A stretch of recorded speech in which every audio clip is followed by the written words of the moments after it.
Jadi hari ini kita akan belajar tentang bagaimana menentukan variabel penelitian dan definisi operasional. Oke. Nah, sebelumnya ini adalah bagian untuk langkah-langkah penelitian. Dari yang pertama, menentukan atau memilih masalah ini sudah saya jelaskan pada pertemuan sebelumnya. Nah, terakhir kita berbicara tentang populasi sampel dan teknik sampling. Jadi untuk hari ini kita akan fokus kepada variabel dan definisi operasional. Oke, yang pertama kita bahas dulu atau kita kupas tuntas dulu. Apa sebenarnya variabel penelitian? Nah, di sini ada beberapa pendapat atau opini dari para pakar metopel ya. Yang pertama menurut Hedge and Farhadi tahun 81, variabel diartikan sebagai atribut atau objek yang memiliki variasi antara satu objek dengan objek yang lain. Sedangkan menurut Murti tahun 96, variabel yaitu fenomena yang mempunyai variasi nilai yang dapat diukur secara kualitatif maupun kuantitatif. Jadi dia memiliki variasi nilai yang bisa diukur baik kualitasnya maupun kuantitasnya atau jumlahnya. Oke? Sedangkan menurut Kidder tahun 81, variabel adalah suatu kualitas di mana peneliti mempelajari dan menarik sebuah kesimpulan dari proses penelitian tersebut. Nah, sedangkan menurut Noto Atmojo tahun 2002, variabel mengandung pengertian, ukuran atau ciri-ciri yang dimiliki oleh para anggota dalam suatu kelompok yang berbeda dengan apa-apa yang dimiliki oleh kelompok yang lain juga. Variabel adalah sesuatu yang dipakai atau digunakan sebagai ciri-ciri dan sifat yang diperoleh dari penelitian tentang konsep-konsep tertentu. Misalnya, di sini ada beberapa contoh dari variabel ya, yaitu pendidikan, umur, gen, pekerjaan, pengetahuan, minat, bakat, motivasi, dan sebagainya. Jadi tergantung dari apa variabel yang akan diteliti. Nah, menurut praktiknya tahun 2007, variabel adalah sebuah konsep yang memiliki variabilitas atau keseragaman. Sedangkan konsep merupakan gambaran atau abstraksi atau insight dari suatu fenomena tertentu. Oke. Nah, kemudian satu lagi, menurut Kerlinger tahun 73, variabel adalah konstruk atau sifat yang akan dipelajari. Contohnya adalah pendidikan, penghasilan, jenis kelamin, produktivitas kerja, tingkat apresiasi, dan sebagainya. Nah, jadi variabel juga bisa dikatakan sebagai suatu sifat yang diambil dari suatu nilai yang berbeda. Dengan demikian, variabel itu sendiri adalah sesuatu yang bervariasi. Jadi sesuatu yang beragam. Nah, setiap siswa pasti mengerjakan penelitian dan itu masing-masing memiliki variabelnya tersendiri. Nah, misalnya siswa itu ingin mengerjakan tentang penelitian eksperimen, misalnya pengaruh pemberian pupuk terhadap pertumbuhan tanaman. Maka di situ akan ada variabel-variabel yang diteliti. Nah, minimal ada 2 variabel yang diteliti, baik itu variabel bebas maupun variabel terikat. Oke? Nah, selanjutnya kita masuk ke jenis-jenis atau tipe-tipe variabel penelitian. Nah, yang pertama kita lihat dulu berdasarkan konteks dari hubungan antar variabel. Nah, di sini ada beberapa ya. Yang pertama adalah variabel bebas atau bahasa Inggrisnya independent variable atau disebut juga dengan variabel stimulus, variabel pengaruh, variabel prediktor atau variabel eksogen. Apa itu? Nah, variabel bebas merupakan variabel yang mempunyai pengaruh atau menjadi penyebab terjadinya perubahan pada variabel yang lain. Sehingga bisa dikatakan bahwa perubahan yang terjadi pada variabel ini diasumsikan akan mengakibatkan terjadinya perubahan variabel yang lain. Nah, berarti di sini dia ada pengaruh, ya, ada pengaruh atau ada penyebab dari terjadinya suatu perubahan pada variabel yang lainnya. Nah, contohnya pengaruh motivasi belajar terhadap prestasi siswa. Nah, di sini ada motivasi belajar, ada prestasi siswa. Maka di sini apa variabel bebasnya? Yaitu motivasi belajar. Nah, mengapa disebut variabel bebas? Karena variabel ini tidak bergantung pada variabel yang lain, dia bebas. dia independen, tidak bergantung atau tidak berkait pada variabel yang lain. Nah, sedangkan variabel prestasi siswa dipengaruhi oleh variabel dari motivasi belajar. Nah, yang kedua, variabel terikat. Bahasa Inggrisnya adalah dependent variable atau disebut juga dengan variabel output atau kriteria atau respon atau endogen. Nah, yaitu variabel yang keberadaannya menjadi suatu akibat dikarenakan adanya variabel bebas. Nah, mengapa disebut variabel terikat? Karena kondisi atau variasinya bergantung atau dipengaruhi oleh variabel yang lain. Contohnya ya, pengaruh motivasi belajar terhadap prestasi siswa. Nah, tadi motivasi belajar itu dikategorikan sebagai variabel bebas. Nah, sedangkan prestasi siswa itu disebut dengan variabel terikat. Nah, kenapa dia disebut sebagai variabel terikat? Karena tinggi dan rendahnya prestasi siswa itu bergantung kepada variabel motivasi belajar. Nah, jadi apabila prestasinya itu tinggi, sedang atau rendah, itu semata-mata disebabkan oleh motivasi belajar. Sehingga prestasi ini disebut sebagai variabel terikat. Nah, sedangkan variabel kontrol atau kendali yaitu variabel yang dibatasi dan dikendalikan pengaruhnya sehingga tidak berpengaruh pada gejala yang sedang diteliti. Contohnya, apakah ada perbedaan antara karyawan yang lulus SMA dan S1? Maka kamu harus menetapkan dulu variabel kontrol berupa gaji sama. Nah, apakah gaji antara karyawan SMA sama S1 itu sama atau berbeda? Tentunya berbeda kan? Jadi semakin tinggi latar belakang pendidikannya, maka semakin besar gajinya. Kemudian, apakah dia memiliki alat yang sama? Apakah iklim kerjanya sama? Dan sebagainya. Nah, tanpa adanya variabel kontrol, maka sulit ditemukan apakah perbedaan penampilan karyawan karena faktor pendidikannya atau tidak. Nah, seperti itu ya. Nah, berarti di sini perbedaan antara karyawan lulus SMA sama S1 itu termasuk dari variabel kontrol atau variabel kendali. Oke, sekarang kita masuk ke konteks hubungan antar variabel yang keempat, yaitu variabel moderator atau intervening variabel. Apa itu? Nah, variabel moderator yaitu variabel yang juga mempengaruhi variabel terikat, namun dalam penelitian pengaruhnya tidak diutamakan. Nah, jadi walaupun dia mempengaruhi variabel terikat atau variabel dependen, tapi pengaruhnya itu tidak diutamakan atau diprioritaskan. Nah, contohnya pengaruh model pembelajaran mind mapping dan sikap ilmiah terhadap kemampuan berpikir kritis dan pemecahan masalah. Nah, di sini ada beberapa variabel ya. Nah, model pembelajaran mind mapping ini disebut sebagai variabel bebas. Sedangkan kemampuan berpikir kritis dan pemecahan masalah ini adalah variabel terikat. Di sini ada dua variabel terikatnya. Nah, kemudian yang Bapak kasih tanda kuning ini, sikap ilmiah disebut sebagai variabel moderator. Nah, ini adalah contoh dari tesis saya. Nah, contohnya ada seperti ini ya. The effects of visual mapping and science attitudes on student critical thinking and problem solving skills. Nah, ini adalah judul tesis saya waktu di S2, menggunakan bahasa Inggris. Di sini saya menggunakan satu variabel bebas, yaitu visual mapping, kemudian satu variabel moderator, yaitu sikap ilmiah atau science attitudes, dan dua variabel terikat atau critical thinking and problem solving skills. Oke ya? Nah, berarti semakin tinggi pendidikannya, maka semakin banyak pula variabel yang kamu teliti. Nanti kamu begitu masuk di S1 atau S2, itu nanti variabelnya semakin beragam gitu. Kamu S1 mungkin satu variabel bebas sama satu terikat. Nanti bisa jadi pas kamu mau melanjutkan studi ke S2 atau S3, maka nanti variabelnya akan semakin bertambah, semakin banyak.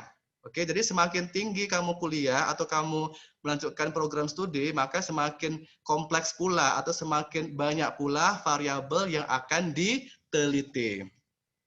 Nah, selanjutnya variabel perancu atau confounding variable. Apa itu?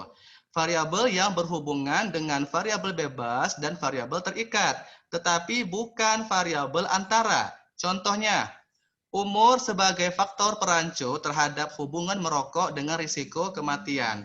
Nah, di sini ada judul penelitian nih, hubungan merokok dengan risiko kematian. Namun di sini umur dikategorikan sebagai faktor perancu, ya. Nah, sedangkan variabel rambang yaitu variabel yang juga ikut mempengaruhi variabel terikat, namun pengaruhnya tidak begitu berarti, sehingga keberadaan variabel ini dalam penelitian diabaikan atau tidak dimasukkan. Contohnya, hubungan melunasi biaya administrasi dengan prestasi belajar. Nah, kira-kira apakah ada hubungannya antara kamu membayar uang administrasi dengan prestasi belajar? Nah, jika tidak ada pengaruhnya, maka itu disebut dengan variabel rambang. Nah, dalam hal ini, melunasi biaya administrasi merupakan contoh variabel rambang karena fungsinya dalam mempengaruhi prestasi belajar tidak pasti. Oke ya. Nah, yang kedua kita masuk ke sifat-sifat variabel. Di sini ada dua jenis variabel. Yang pertama variabel dinamis, yang kedua variabel statis. Jelas ya, sesuai dengan istilahnya, dinamis. Apa itu variabel dinamis? Yaitu suatu variabel yang bisa diubah keadaan maupun ciri-cirinya. Variabel ini memungkinkan untuk dilakukan manipulasi atau perubahan sesuai dengan tujuan yang diinginkan oleh peneliti.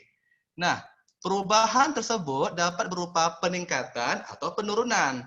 Dia bisa meningkat atau bisa menurun. Contohnya, prestasi belajar, motivasi belajar, kinerja, metode mengajar, teknik pelatihan, strategi pembiasaan. Itu adalah contoh dari variabel dinamis. Kenapa? Karena dia bisa berubah-ubah, dia bisa bersifat dinamis karena sudah dimanipulasi atau diubah oleh peneliti sesuai dengan tujuan dan kebutuhannya. Berbeda dengan variabel statis, yaitu variabel yang mempunyai sifat yang tetap atau tidak dapat diubah, baik keadaannya maupun ciri-cirinya. Nah, dalam kondisi normal, sifat-sifat tersebut sulit untuk diubah, sulit untuk dimanipulasi. Contohnya, jenis kelamin, laki-laki, perempuan. Apakah kita bisa memanipulasi jenis kelamin? Ya nggak bisa. Itu sudah normal, sudah natural, sudah kodrat dari Tuhan. Bahwasanya kita memiliki dua jenis kelamin, bisa laki-laki, bisa perempuan.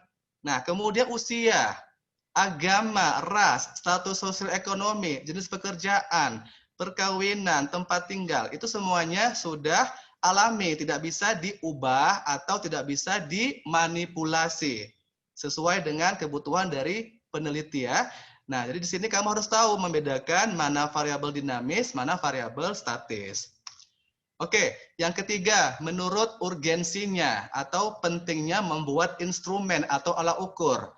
Nah, berdasarkan penting atau tidaknya sebuah instrumen dalam mengumpulkan data, maka kita bisa membedakan dua urgensi pembuatan instrumen, yaitu variabel konseptual dan yang kedua variabel faktual.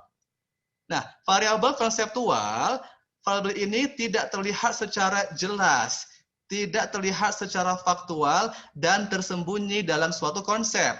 Nah, variabel konsep hanya bisa diketahui berdasarkan indikator yang tampak. Contohnya, motivasi belajar, minat, bakat, konsep diri, kinerja, dan sebagainya.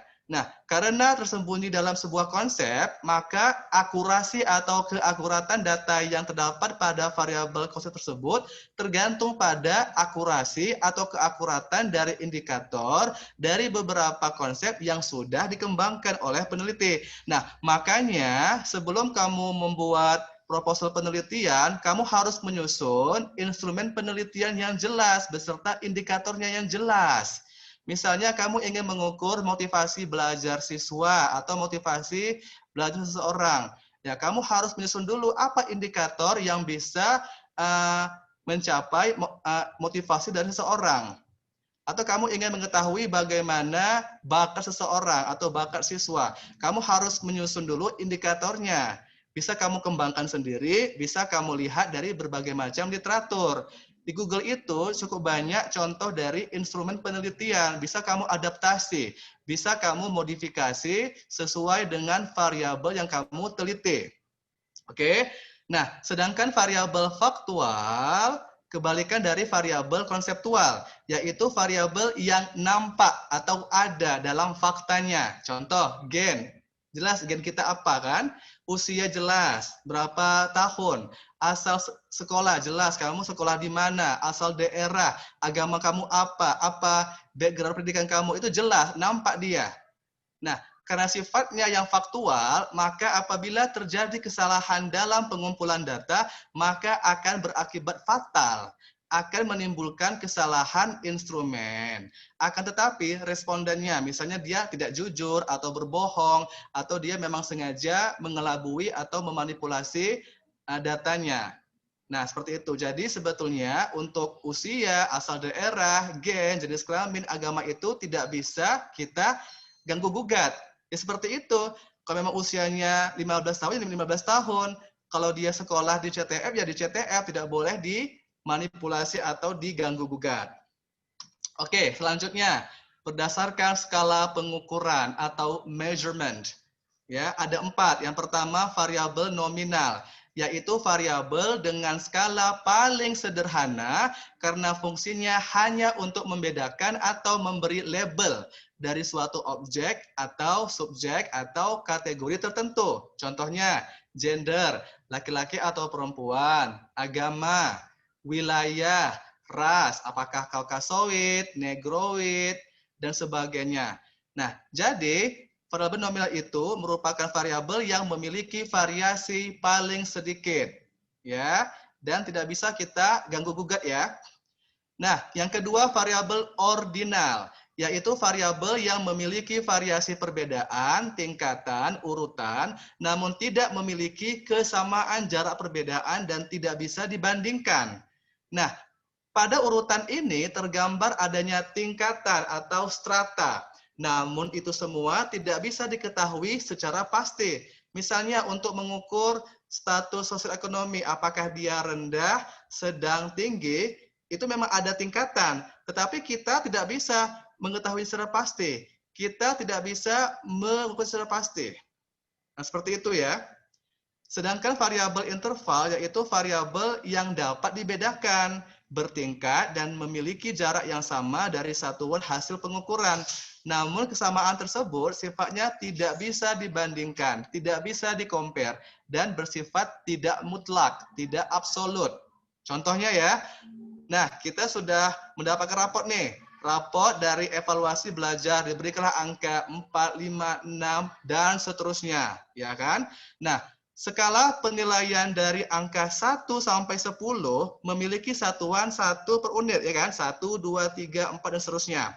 Nah, jarak angka 4 ke 5 itu sama saja dengan jarak 5 ke 6, atau 6 ke 7, atau 7 ke 8, dan seterusnya. Namun, angka tersebut tidak memiliki arti perbandingan, dalam arti bahwa angka 4 yang dimiliki oleh siswa tersebut tidak berarti bahwa kepintaran siswa tersebut setengah lebih baik dari siswa yang mendapat angka 8. Nah, jadi walaupun dia cuma mendapat angka 4, tidak kita tuh tidak bisa langsung menjudge dia, oh dia tuh nggak pintar atau tidak cerdas gitu. Belum tentu. Nah, seperti itu ya. Jadi tidak bisa dibandingkan antara satu hal dengan hal yang lain. Nah, kemudian variabel rasio, yaitu variabel yang memiliki skor dan bisa dibedakan, diurutkan, adanya persamaan jarak, perbedaan, dan dapat dibandingkan. Ini lengkap semuanya. Dia bisa dibedakan, bisa diurutkan, adanya persamaan jarak perbedaan, dan bisa kita compare, bisa kita bandingkan. Contohnya tinggi badan, berat badan. Nah, misalnya nih ya, tinggi badan. Seseorang yang tinggi badannya 50 cm adalah setengah dari orang yang tinggi badannya 1 cm. Jelas ya? Atau berat badan. Seseorang yang memiliki berat badan 50 kg. Itu adalah 50 kg itu adalah setengah dari yang badannya 100 kg dan sebagainya. Jadi bisa kita bandingkan, bisa kita urutkan, bisa kita bedakan. Nah, yang kelima, berdasarkan waktu pengukuran atau timingnya. Di sini ada 2. Yang pertama variabel maksimalis, yang kedua variabel tipikalis. Variabel maksimalis adalah variabel yang ketika proses pengumpulan data ada dorongan terhadap responden agar menunjukkan penampilan maksimal. Ya, contohnya kreativitas. Jadi harus maksimal tuh. Dari yang dia memiliki sedikit kreativitas itu bisa ditingkatkan menjadi lebih tinggi, atau bakatnya, prestasinya, unjuk kerjanya. Nah, jadi ada dorongan terhadap responden agar dia bisa menunjukkan hasil yang maksimal. Nah, sedangkan variabel tipikalis adalah variabel yang ketika proses pengumpulan data tidak ada dorongan terhadap responden dalam hal menunjukkan penampilan secara maksimal, namun lebih kepada kejujuran terhadap variabel yang akan diukur. Contohnya, minat. Ya, kepribadian itu sudah ada dalam diri dia, tidak bisa ditampilkan secara maksimal, tetapi bisa kita ukur, ya kan? Sikapnya terhadap pelajaran, kemudian sikap dia ketika mengikuti live meeting, kemudian frekuensi dia mengikuti live meeting metode, itu kan salah satu variabel yang bisa diukur, tetapi memang dipaksa, misalnya siswa yang nggak punya kuota atau nggak punya internet, ya kita nggak bisa maksa dia harus ikutin live teaching kan. Nah itu sebetulnya tergantung dari diri dia sendiri, seperti itu. Termasuk variabel tipikalis. Nah selanjutnya hubungan antar variabel penelitian. Di sini ada 3 ya. Yang pertama hubungan asimetris. Pada hubungan asimetris, variabel bebas berhubungan dengan variabel terikat. Nah, hubungan variabel asimetris ada 2 macam. Yang pertama, hubungan variabel bivariat dan hubungan variabel multivariat. Oke, kita bahas satu persatu. Hubungan variabel bivariat artinya hubungan antar 2 variabel. Bi artinya 2 ya. Contohnya, hubungan kecerdasan intelektual dengan prestasi belajar siswa. Nah, siswa yang mempunyai kecerdasan intelektual yang tinggi, maka dia juga memiliki prestasi belajar yang tinggi. Atau kebalikannya, siswa yang mempunyai kecerdasan intelektual yang rendah, maka dia juga memiliki prestasi belajar yang rendah. Berarti di sini ada 2 variabel, yaitu variabel X dan variabel Y. Variabel kecerdasan intelektual dan variabel prestasi belajar. Nah, bisa kamu lihat gambarnya di bawah ini ya. Jadi variabel X mempengaruhi variabel Y. Nah, sedangkan hubungan variabel multivariat yaitu hubungan antara 3 variabel atau lebih. Contohnya, hubungan kecerdasan intelektual atau X1, kecerdasan emosional X2, dan motivasi belajar X3 terhadap prestasi belajar Y. Nah, berarti di sini ada 3 variabel X dengan 1 variabel Y, seperti itu. Nah, bisa kalian melihat gambarnya di bawah ini ya. Jadi di sini hubungan antara variabel X1, X2, dan X3 terhadap variabel Y. Oke, selanjutnya kita masuk ke hubungan simetris ya. Artinya ada hubungan antara 2 variabel, tetapi variabel yang satu tidak disebabkan atau dipengaruhi oleh variabel yang lain. Contohnya nih, variabel tinggi badan dan variabel berat badan merupakan variabel terikat yang dipengaruhi oleh variabel pertumbuhan. Ya kan? Nah, jadi ada Y1 sama Y2 sebagai variabel terikat dan X sebagai variabel bebas. Nah, kedua variabel tersebut berhubungan, tetapi variabel yang satu tidak dipengaruhi oleh variabel yang lain. Nah, seperti itu ya. Nah, contohnya seperti ini ya, bisa kamu lihat. Nah, berarti di sini kedua variabel antara Y sama Y2 ini tidak berhubungan atau tidak dipengaruhi oleh variabel X. Oke, selanjutnya hubungan timbal balik. Dikatakan bersifat timbal balik jika variabel yang satu mempengaruhi variabel yang lain dan sebaliknya. Contoh nih, variabel confidence atau rasa percaya diri mempengaruhi prestasi belajar dan sebaliknya. Nah, prestasi belajar juga mempengaruhi kepercayaan diri. Jadi, X bisa mempengaruhi Y atau Y bisa mempengaruhi X. Nah, seperti ini contoh bagannya atau ilustrasinya. Nah, kita sudah belajar tentang pengertian dari variabel dan juga tipe-tipe dari variabel penelitian. Nah, sekarang kita lihat dulu apa sebenarnya kegunaan atau manfaat dari sebuah variabel penelitian. Yang pertama, untuk mempersiapkan alat dan metode pengumpulan data. Kemudian untuk mempersiapkan metode apa yang cocok diterapkan atau menggunakan data seperti apa. Dan yang pasti adalah untuk menguji hipotesis. Apakah hipotesis kita diterima atau ditolak. Oke, jadi pastikan dulu variabelnya harus jelas agar nanti ketika kamu penelitian tidak ada masalah yang berarti atau tidak ada yang namanya kegagalan dalam penelitian atau bisa kita minimalisir kegagalan itu.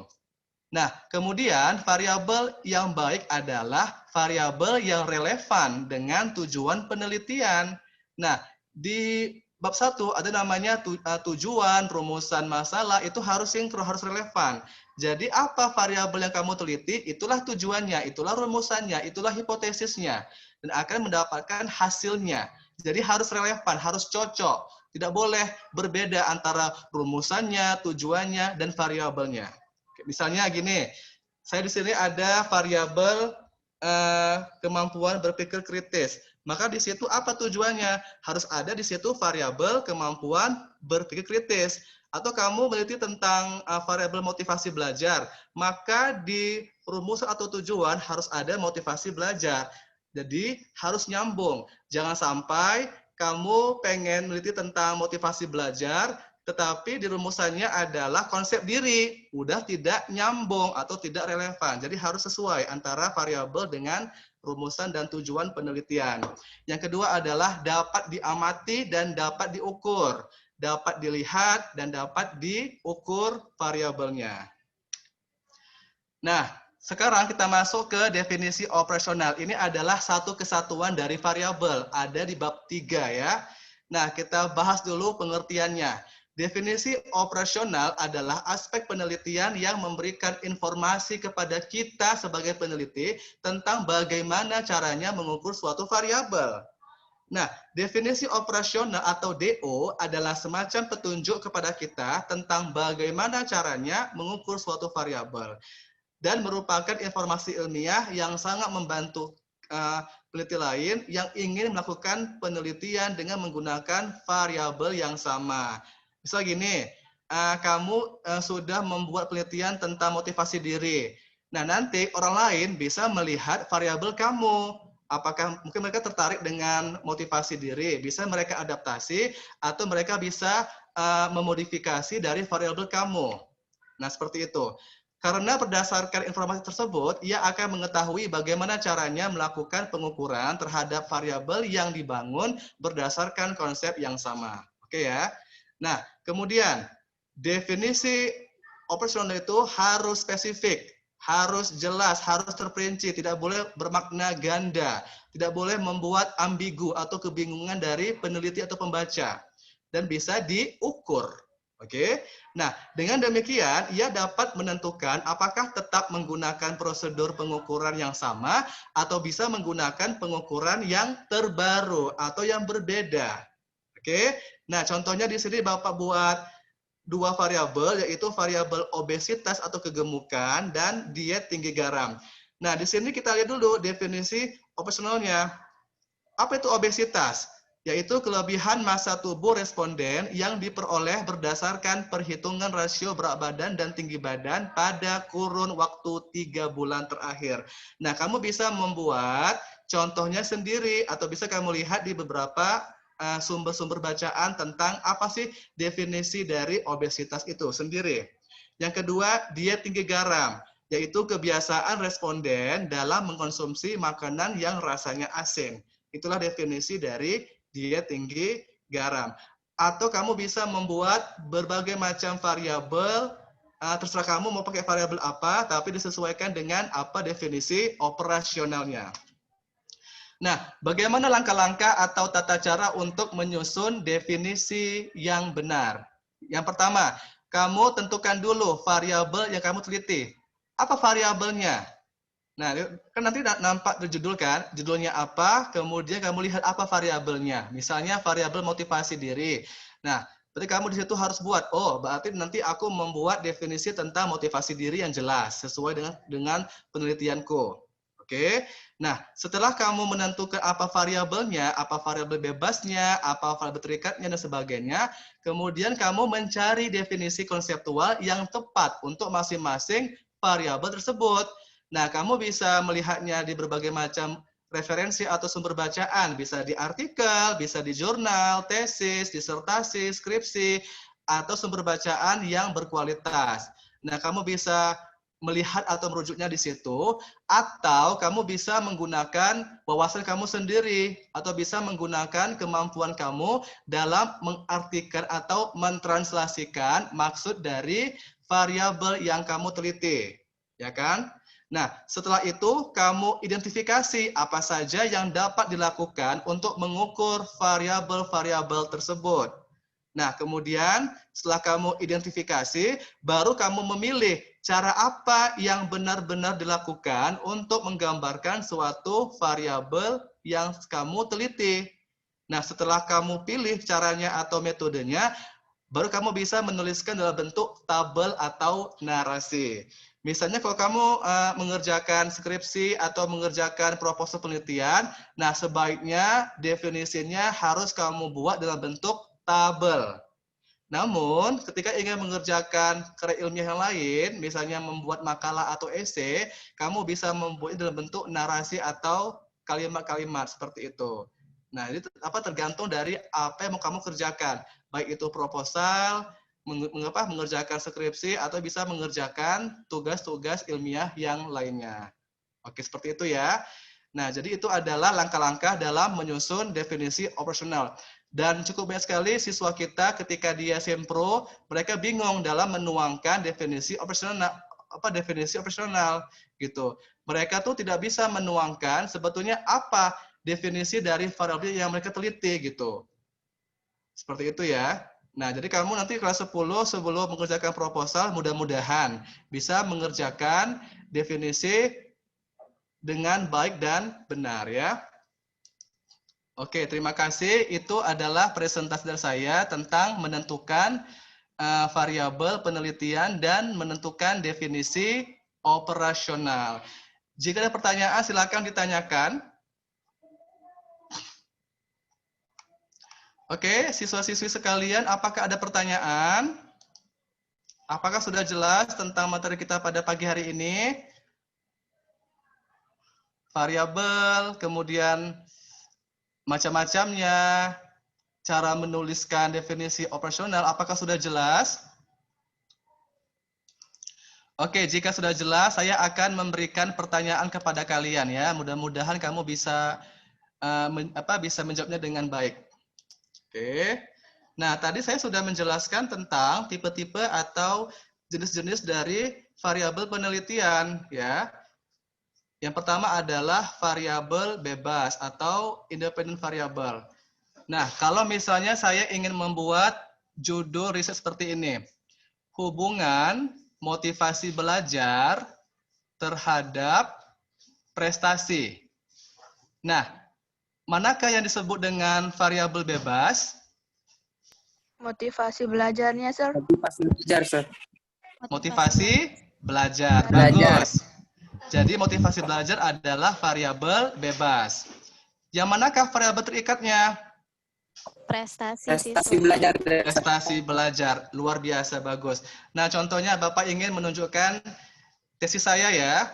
Nah, dalam bahasa Inggris, the effects of visual mapping and science attitudes on student critical thinking and problem solving skills.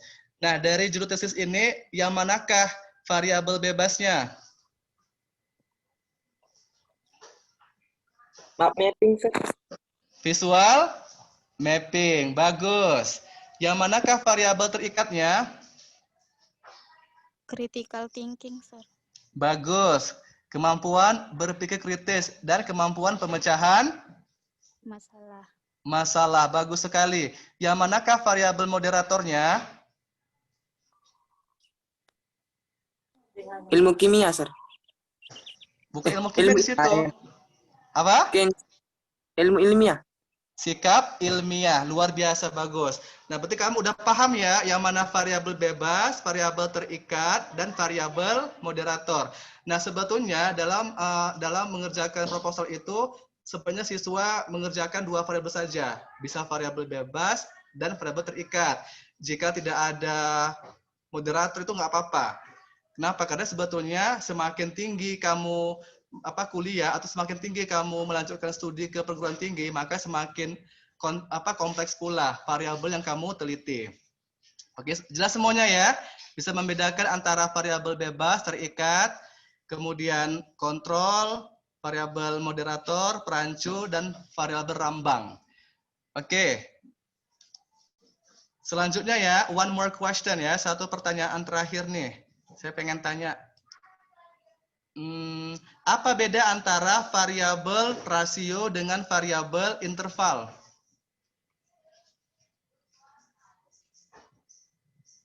Ada yang tahu beda antara variabel rasio dengan variabel interval?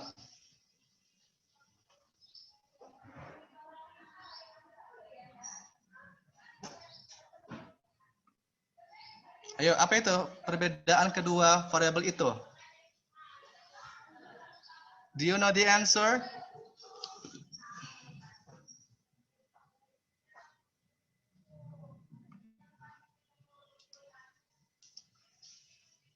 Tahu di Ramadhani beda antara variabel interval dengan variabel rasio? Tahu, Sir. Coba kamu jelaskan. Kalau variabel rasio itu, Sir, variabel yang punya skor dan bisa dibedakan, Sir. Diurutkan, adanya persamaan jarak, perbedaan, dan dapat dibandingkan. Contohnya Kalau apa, variabel Dita? internal, contohnya tinggi badan seseorang gitu, Sir. Bagus. Kalau variabel interval apa? Kalau variabel interval Ya. bisa dibedakan, bertingkat dan memiliki jarak yang sama dari satuan hasil pengukuran. Namun kesamaan itu nggak bisa dibandingkan gitu, Sir. Bagus. Contohnya apa, Dita? Hasil Contohnya adalah nilai rapot gitu. bagus, nilai rapot. Bagus sekali. Nah, jadi sebetulnya kelas 10 ini harus memiliki ilmu tentang metopel ya. Sebelum kamu mengerjakan laporan penelitian, kamu udah paham tentang seluk-beluk penelitian.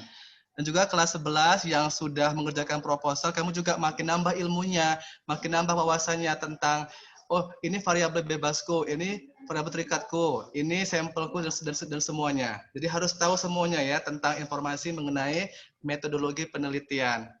Oke, nah hari ini tidak ada seminar proposal dikarenakan belum ada siswa yang mendaftar.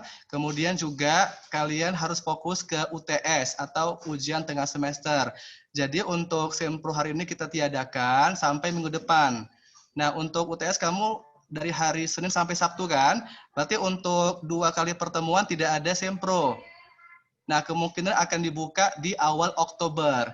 Jadi bagi siswa yang sudah di ACC atau disetujui oleh pembimbingnya, kamu sudah bisa melaksanakan seminar proposal dengan catatan ada bukti ACC-nya, ada bukti bimbingannya, kemudian kamu kirimkan proposalnya beserta slide PPT-nya. Langsung kamu kirimkan ke email saya atau boleh ke WA saya, nanti akan saya pilih siapa penguji yang sesuai dengan judul penelitian kamu. Oke, jadi di sini Jasmine sudah sempro, kamu sudah bisa merevisi proposalnya Jasmine udah 1 minggu lalu kan? Nah, kamu sesuaikan dengan masukan dari pengujinya agar nanti kamu bisa penelitian di rumah. Oke, karena saya pribadi sangat tertarik untuk mempublikasikan artikel kamu Jasmine, sangat menarik sekali untuk kita terbitkan. Mutiara, kamu juga sering sekali diskusi sama saya tentang proposal, tapi saya belum mendapatkan kabar dari kamu. Sebenarnya bagaimana nasib proposal kamu? Apakah kamu bisa sempro atau tidak? Belum di ACC, Sir, sama Pak Daulat. Belum di ACC ya? Nah, Iya, padahal Sir. kamu tuh udah bagus sekali. Udah saya kasih tahu substansinya, kemudian juga sudah saya kirimkan contoh instrumennya kan. Nah, mudah-mudahan kamu bisa sempro di semester ini. Iya, Sir. Amin. Oke, untuk kelas 10 sebetulnya kamu sudah mengirimkan tiga calon judul penelitian kan ke email saya. Tapi itu nanti susah untuk saya petakan. Nanti saya akan mengirimkan Google Form untuk 3 calon judul penelitian yang bisa kamu tulis. Nanti akan saya bagikan ke masing-masing wali kelas dan kamu nanti bisa mengisi 3 judulnya. Nah, judulnya boleh kamu ubah atau bisa kamu sesuaikan sama yang kemarin. Nah, kalau bisa judulnya yang bagus-bagus, yang berbeda atau yang unik. Kalau yang unik itu akan saya publikasikan ke jurnal nasional atau jurnal internasional. Oke, nanti akan saya kirimkan Google Form-nya. Kemudian nanti pembimbing bisa memilih 1 judul dari 3 yang sudah kamu tawarkan. Oke, semuanya jelas ya untuk kelas 10. Kamu harus mengisi Google Form lagi ya.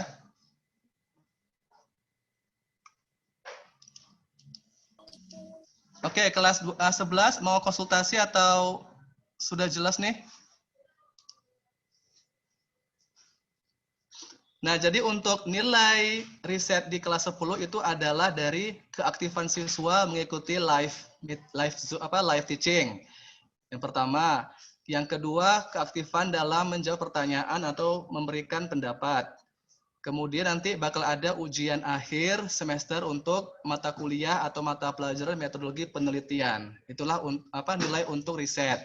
Kelas 11 itu nilainya dari Sempro. Bagi yang sudah Sempro maka dapat nilai tuntas. Tetapi bagi yang belum Sempro maka nilainya belum tuntas atau harus dituntaskan apabila sudah melaksanakan seminar proposal. Oke, jelas semuanya ya? Jelas. Oke, terima kasih atas partisipasinya. Apabila tidak ada pertanyaan, maka Bapak akhiri dengan ucapan wassalamualaikum warahmatullahi wabarakatuh.